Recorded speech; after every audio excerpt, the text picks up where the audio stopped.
Hello, this is Brian Wallace from Coin Laundry Association with an industry update.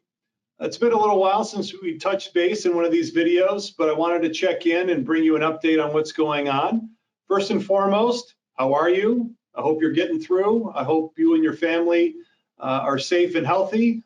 Really proud of the work that you're all doing to continue providing this essential service over the last 5 or 6 months. Our industry has really risen to the occasion, and as I've done lots of media interviews and that sort of thing, it's really been amazing how people are really identifying our laundromat industry as one that has stepped up during these pandemic times. So thank you for that. And speaking of the last 5 or 6 months, let's talk a little bit about how's business.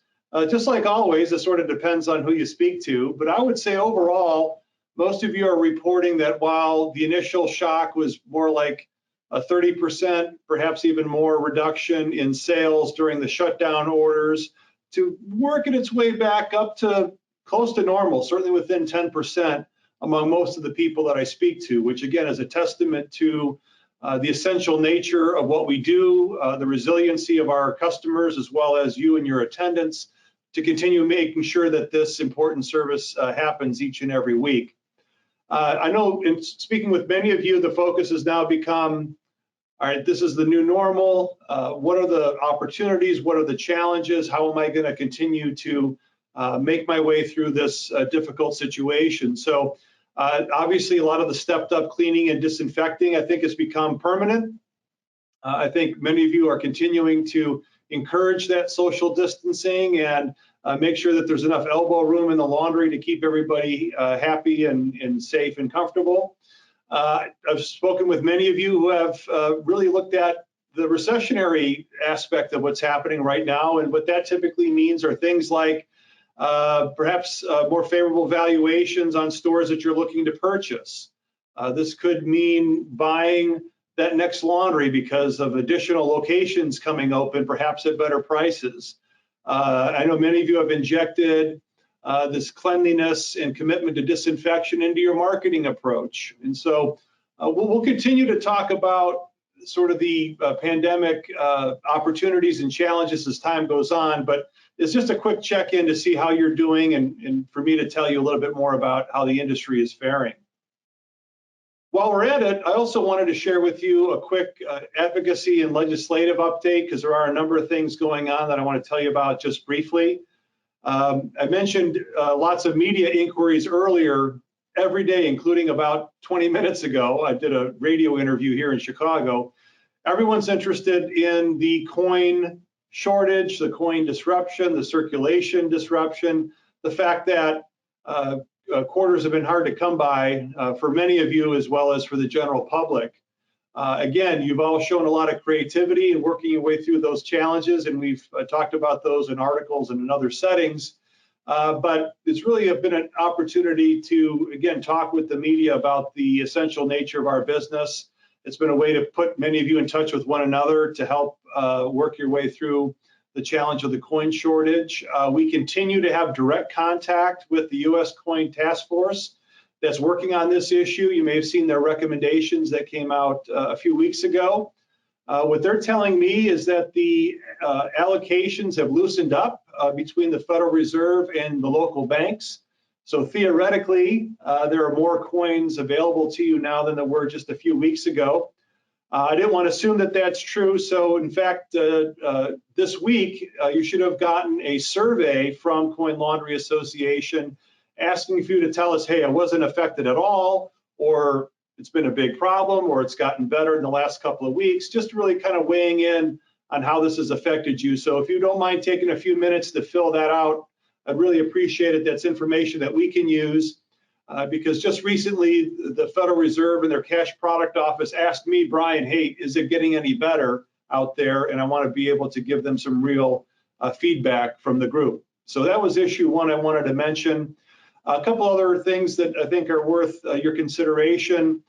The FTC, the Federal Trade Commission, is open a comment period really asking for input on their recommendation, which is to remove the requirement for care labels on clothing, or at least make it optional to clothing manufacturers.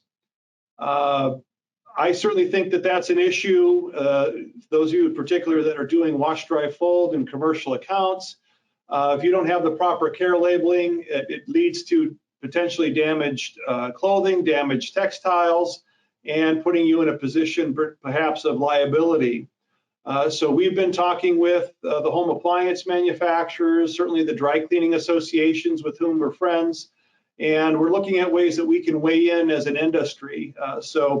If this is important to you, certainly look for that information with the FTC. You're certainly going to have an opportunity to submit comments. We're doing that on behalf of the industry. So I just want to make you aware that there is a recommendation from the FTC to get rid of the mandatory care labels, which I think are really important for all of us, as well as your customers, to safely process their clothes to avoid damage. I think it's also worth giving you an early heads up that I suspect that 2021 is going to be a difficult year for protecting our sales tax exemption at the state level. You've all been reading about what's happened with state budgets as a result of the pandemic, and I don't want to be overly pessimistic, but I do expect that we will see some sales tax repeals, meaning the exemptions, the repeal of exemptions, which, as we know, that there's only 3 states that are collecting sales tax from laundromats. So that's an early heads up. If you needed one more reason to be a member and be involved in the association, this is our strength in numbers, and this is something we definitely need to pull together on. So there's our sort of our COVID update. Here's our legislative update just now, and a few other things I wanted to mention to you. We continue to be excited about the launch of our CLA Connect community version 2.0, which is now a subscriber join model. So hope you're enjoying that new look and feel and utility of it. And if you were in the past, if you were not a member and were accustomed to being part of that community, we'd love to have you back.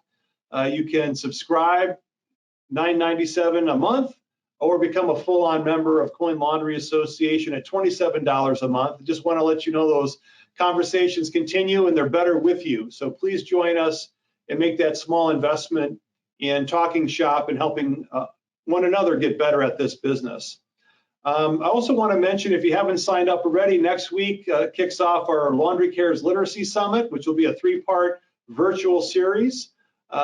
We're already at well over 600 registrations. That starts on September 15th, continues on the 17th, and again on the 22nd.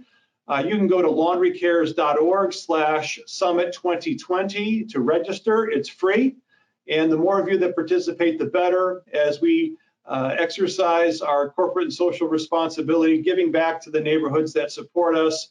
Join the movement. It's happening fast, and you can join the network while you're at it.